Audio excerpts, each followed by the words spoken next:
Daniel, very pleased to meet you here in London. According to you, why the Millennium Trilogy is so special, so different than other thrillers? I think it's the characters. I think they're very well drawn and interesting, and the idea of a character that's been beaten down all her life and has nothing really to give, it would seem, to society, but actually is an extraordinary human being and has developed into this sort of, you know,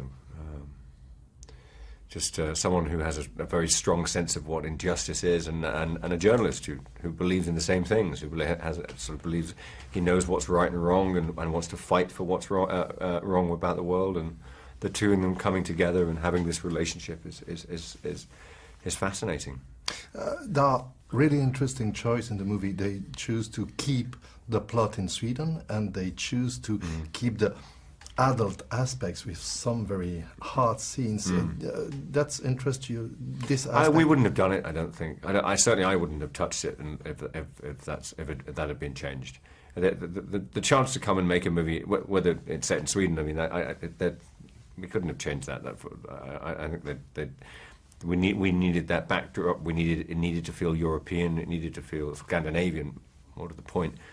And the adult themes, I wouldn't have done the film unless we could make it into an adult movie. You're British. You play a Swedish character, directed by an American director. That's one of the magical aspects of the movies, to melt nationalities and sensitivities, according to you.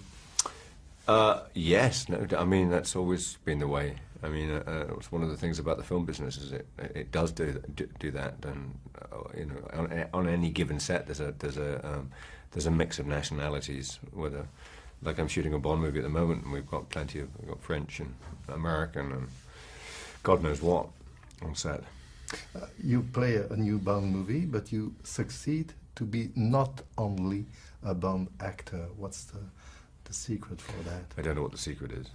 Just they keep offering me jobs, keep saying yes. So I don't have a plan.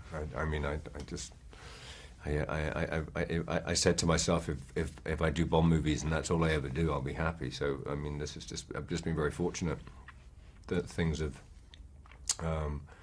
kept going, and interesting roles like this have come up. But you think you remains always curious to new adventures? That's the secret?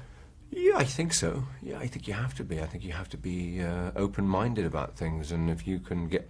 Look, I mean, the simple fact of it is, I've wanted to work with David Fincher for as long as I can remember, for many years, and so the opportunity to do it arose, and I took it. Well, thank you for this brilliant adult movie. Thanks, really. Nice to see you. Hope to meet you for the Bond.